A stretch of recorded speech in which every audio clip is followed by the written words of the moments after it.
Students, welcome back with the new video. पिछली class में हमने कवर किया था स्कोप्स ऑफ मिडवाइफरी। आज हम कवर करेंगे what are the history of midwives. Students, मैं आपको एक बात बताना चाहती हूँ कि जैसे कि हम ये वीडियोस देख रहे हैं, मेरा एम ये है कि आपका ओबीजी का पूरा यूनिट फर्स्ट से लेकर यूनिट लास्ट तक का बीएससी नर्सिंग 6 सेमेस्टर का जो भी हमारा सिलेबस है वो हम अपनी वीडियो के माध्यम से आपका पूरा ओवरऑल कवर करें।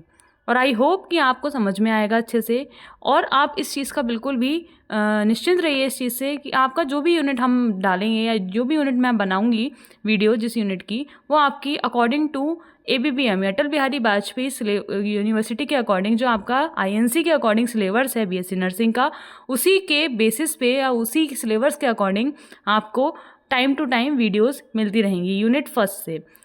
आप लोग सभी इस चैनल को सब्सक्राइब करें, लाइक करें अगर आपको हमारा वीडियो अच्छा लग रहा है तो। Let's start with the new video. History of midwifery in India. History of midwifery का मतलब क्या है कि क्या है हमारे मिडवाइफ जो आई थी या मिडवाइफ इंडिया में जो आई थी जब, तो उसकी हिस्ट्री क्या है, कितनी पुरानी टाइम से हमारा जो मिडवाइफ है वो चल रहा है। तो according to ICM and WHO, ICM का जैसे कि हमने प्रीवियस क्लास में कवर किया हुआ था, and WHO we all know World Health Organization. इनके अकॉर्डिंग क्या था, what is midwives? WHO recognise midwifery as a key pillar of maternal and newborn health. WHO के अकॉर्डिंग जो मिडवाइफ्स हैं वो क्या होती हैं, मैटरनल और न्यूबॉर्न हेल्थ में एक पिलर का काम करती हैं। मैटरनल का मतलब हो गया मदर, एंड न्यूबॉर्न का मतलब हो गया जो बच्चा आफ्टर डिलीवरी जो बॉर्न हुआ है, उसकी जो हेल्थ है उस सबको देखभाल करने के लिए एक मिडवाइफ का बहुत बड़ा रोल रहता है। Enhances on skilled birth attendant SBS to reduce maternal mortality. अब ये जो पॉइंट है आपका मिडवाइफ्स का एक बहुत बड़ा रोल है। हमारी मिडवाइफ्स होनी कैसी चाहिए, मिडवाइफ्स स्किल्ड होनी चाहिए। स्किल्ड अगर नहीं होगी तो वो उसको क्या नहीं होगा, ट्रेंड नहीं होंगी अगर, तो वो प्रॉपर तरीके से केयर, प्रॉपर तरीके से डिलीवरी कंडक्ट नहीं करवा पाएंगी, जो कि प्राचीन काल में होता था। प्राचीन काल में क्या होता था कि without education, without knowledge, without skills, without training हम क्या करते थे, मिडवाइफ्स, जिनको हम मिडवाइफ्स ना बोल के पहले के टाइम पे हम क्या बोलते थे उनको, दाइस। आप सबने सुना होगा स्टूडेंट्स कि दाइस होती थी पहले मिडवाइफ्स नहीं होती थी। तो दाइस क्या कराती थी, डिलीवरी कंडक्ट कराती हैं, गांव गांव में जाके कराती थी।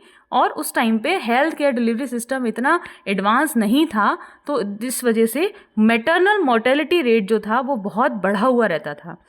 Next, a midwife is a person who has complete recognizes midwifery educational programs and qualified legally practices। क्या होती थी, एक मिडवाइफ जो होती है वो एक ऐसा पर्सन है जो who have complete recognized midwifery, यानी कि अकॉर्डिंग टू WHO अब वो क्या कहते हैं कि जो मिडवाइफ्स होनी चाहिए वो कैसी होनी चाहिए, एजुकेशनल प्रोग्राम, यानी कि they have qualified knowledge as well as degree also and practice. Legal practice भी बहुत ज़रूरी है, यानी कि उनको क्लिनिकल की प्रैक्टिस भी होना बहुत ज़रूरी है एक मिडवाइफ को। Next, histological review of midwives. Midwife is one of the oldest profession practised by traditional birth adept in ancient time. Ancient time में जैसे कि मैंने आपको बताया, दाइस को ही हम क्या बोलते थे, traditionally birth attendant. The occupation of dice is consider hereditary. जैसा कि मैं एग्जाम्पल के साथ अगर आपको बताऊं, जैसे कॉबलर होते हैं, मोची है ना, तो मोची क्या होते हैं, मोची का काम क्या है, हेरिडिटरी होता है, यानी कि जो पेरेंट्स करते हैं वही उनकी आगे ऑक्यूपेशन आगे कंटिन्यू करते हैं उनके नेक्स्ट जनरेशन, यानी कि उनके बच्चे। इसी तरीके से दाइस का भी ये रहता था कि ये जनरेशन टू जनरेशन ये ऑक्यूपेशन ट्रांसफर होता था, मदर टू ऑफ स्प्रिंग या फादर टू ऑफ स्प्रिंग या पेरेंट्स टू ऑफ स्प्रिंग्स। तो ये दाइस वाला काम उनकी हेरिडिटरी प्रोसेस था।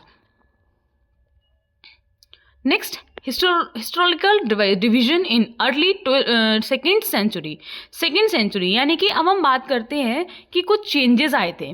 कुछ चेंजेस इस तरीके से आए थे कि जब गवर्नमेंट ऑफ इंडिया ने देखा कि दाइस जब कर रही हैं डिलीवरी, तो उस टाइम पे मैटरनल मोर्टेलिटी रेट या न्यूबॉर्न मोर्टेलिटी रेट बहुत ज़्यादा पीक पे पहुंच चुका था, यानी कि मदर की और बच्चों की डेथ हो जा रही थी डिलीवरी के बाद। क्यों? क्योंकि वो दाइस थी, और दाइस कैसे थी, अनस्किल्ड थी, अनट्रेंड थी, उन्हें नॉलेज नहीं था कि how to deliver the baby.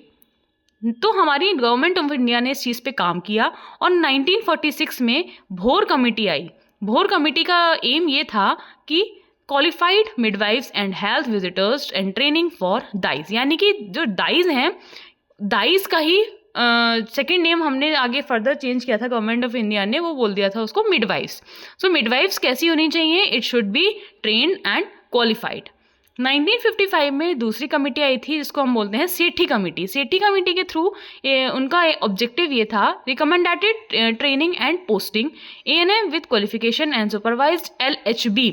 इनका एम ये था कि जो मिडवाइफ्स हैं उनकी ट्रेनिंग भी होनी चाहिए एज वेल एज उनकी पोस्टिंग भी होनी चाहिए, ताकि उन्हें ज़्यादा से ज़्यादा नॉलेज मिले और ज़्यादा से ज़्यादा उसका उनके स्किल को इम्प्रूवमेंट मिले, right. ANM with qualification and supervised LHB. LHB का मतलब होता है lady health visitors. Lady health visitors या हम इनको बोल सकते हैं आंगनवाड़ी वर्कर्स।